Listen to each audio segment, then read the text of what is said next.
Xin chào tất cả mọi người. Hôm nay mình đưa các bạn đi xem lấy mật mật khói nha, mật ong khói nha. Đây là khu vực bờ suối gần chỗ tổ ong. Tổ ong nó ở trên tít trên kìa. Cái chỗ này nó phải cao tầm 30-40 mét.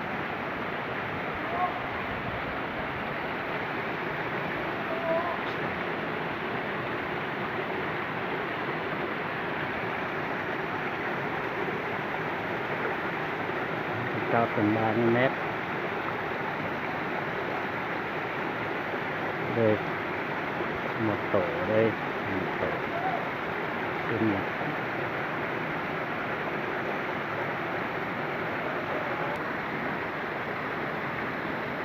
Đây nhé, họ bắt đầu thả dây xuống rồi nhé.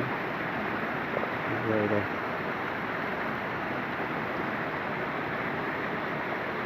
Tít trên. Mọi người đang tít trên.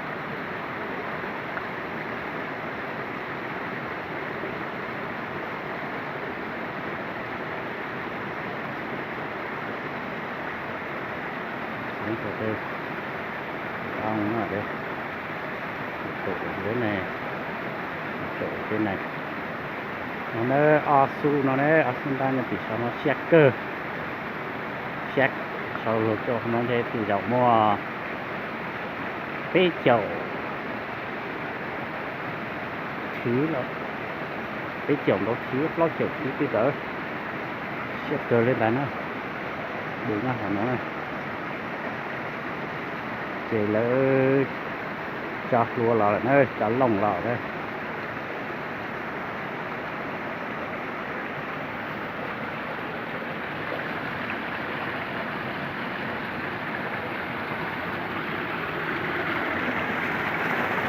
Sơn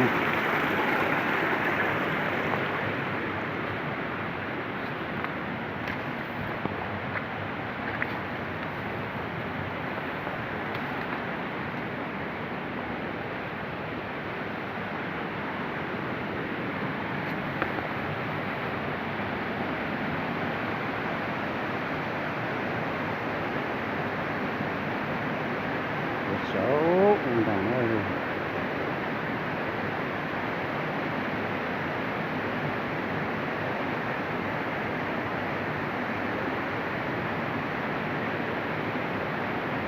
Tê là nhà vịt trong nó chọc lọ lên nó xin nó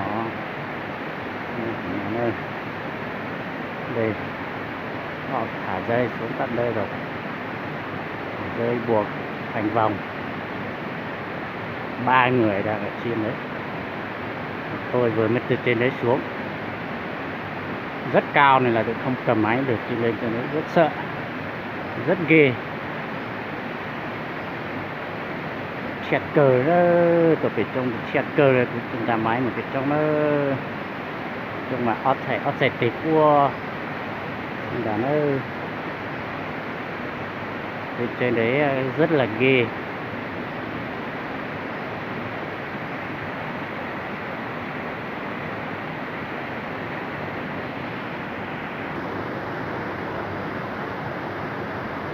Còn á mà đi lớn ghê luôn á.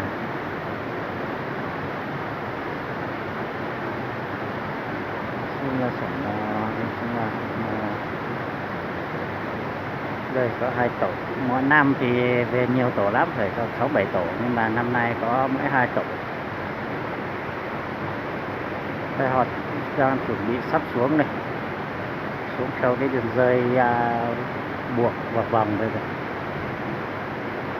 Từ trên này xuống dưới lúc nãy đo được 15 sải từ trên xuống đến chỗ cái tổ kia, từ thế xuống đây phải được tầm gọi 15 sải nữa, nó rơi vào 30 sải tay, rơi vào tầm 40 mét. Sổ nó lọt ở để xuống đang nó chỉ là cây chiều lo cổng chứ làng này, làng lùa nó là cho nó để một tổ chức làm phía một nhà cái chiều làm một lót trường đầu mét lại nè checker đấy nè khẩu tác siêu siêu cái tốt tôi là tận cho nó tức giữa chống đu là nên tôi chạm bỏ cái thay lại kia một tôi giờ chi siêu là chi mong chống đu lại cái tôi khi giọt luôn nó tán nó lúc mà chưa 11 giờ là bọn tôi đã bắt đầu xuống đây. Tôi buộc những cái dây này đến tận bây giờ đã là 5 giờ hơn, sắp tối rồi.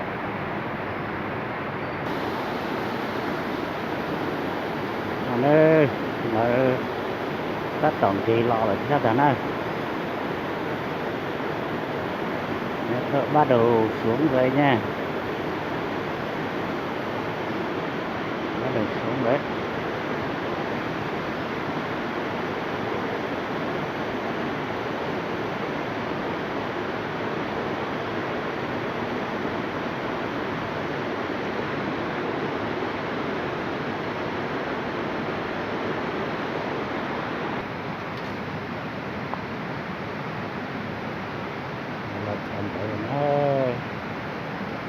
Bắt đầu xuống bên kia.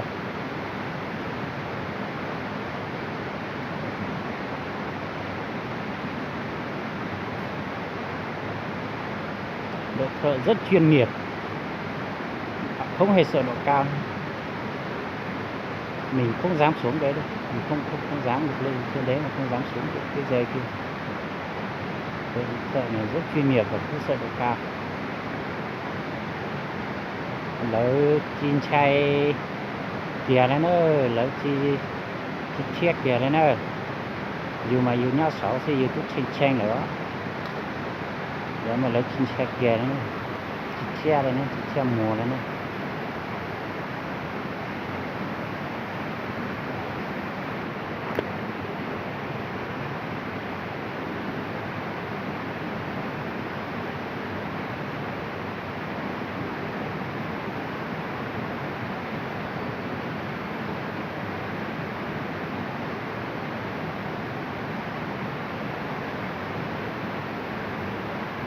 Các bạn thì là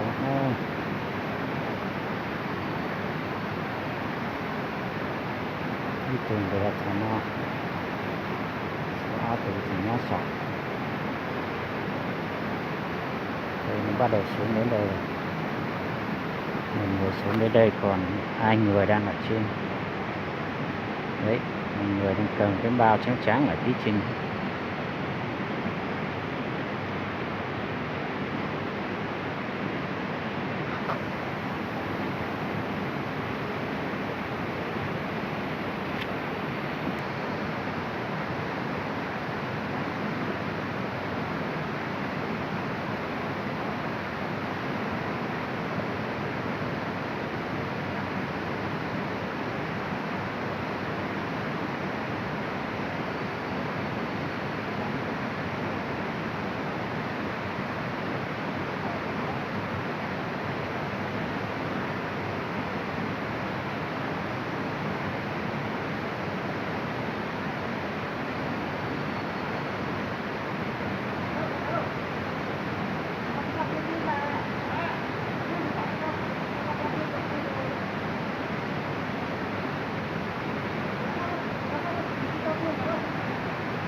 Đây là họ đã bắt đầu lấy rồi nha.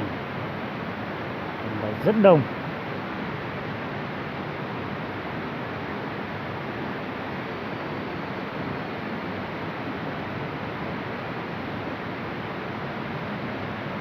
Mua này là nó ta dán chút cờ được cho nó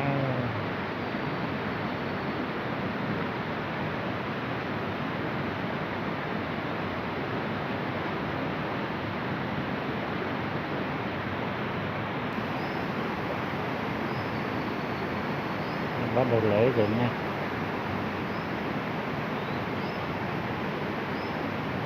Cáp này.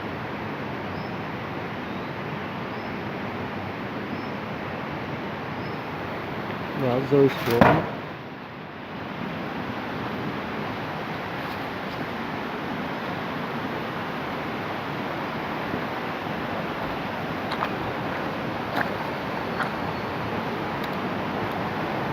Các bạn.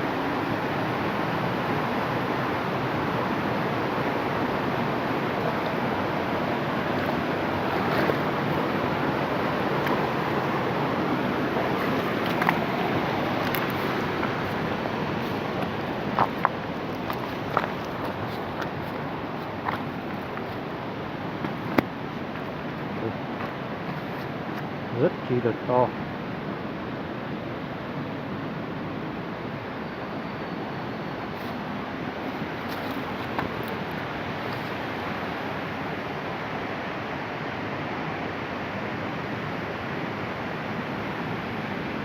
Nó không lò nó là chuyện đây nó sẽ tao đầy to mình nhổ và chỉ có cho mình nhổ rồi cho nó nữa cái duy nhất sợ đây là cái phần làm nhộng của nó, con của nó, còn cái phần mật nó ở trên, các cái phần này rơi xuống, còn cái phần này trên là bắt đầu lấy lên cái cỡ thôi.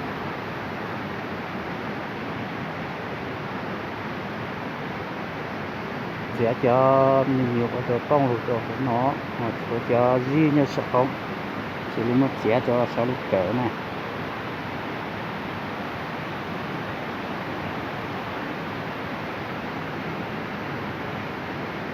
Xin lỗi tất cả mọi người vì mình là người dân tộc nên là mình phải nói hai thứ tiếng, mình phải phiên dịch để cho tất cả mọi người cùng xem, cùng biết.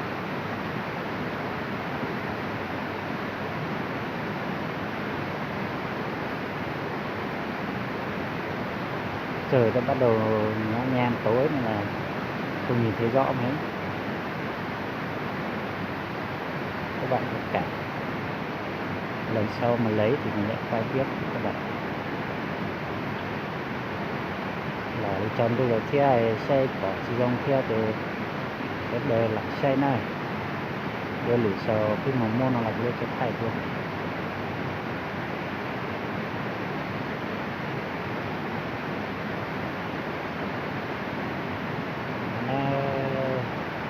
Đang là chờ nó để chờ mình đang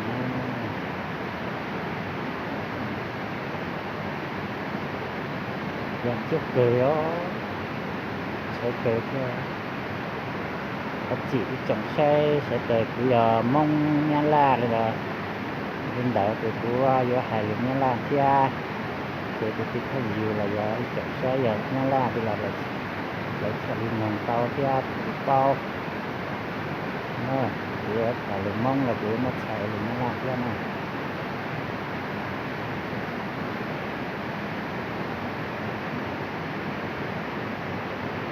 Đang tập lại cái G này, đang bắt đầu lấy mặt đây.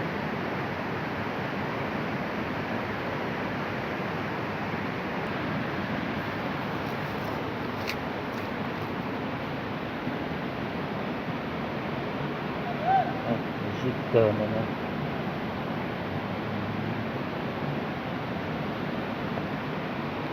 Cái xe đi nào xíu này nó giống với chẳng xe chẳng nó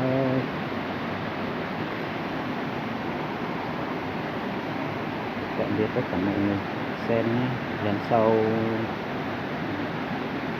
qua tiếp và hẹn gặp lại tất cả mọi người vào clip sau. Mọi người nhớ like và comment hộ mình với nhé. Nếu mà cảm thấy xem cảm thấy hay thì like và comment hộ mình.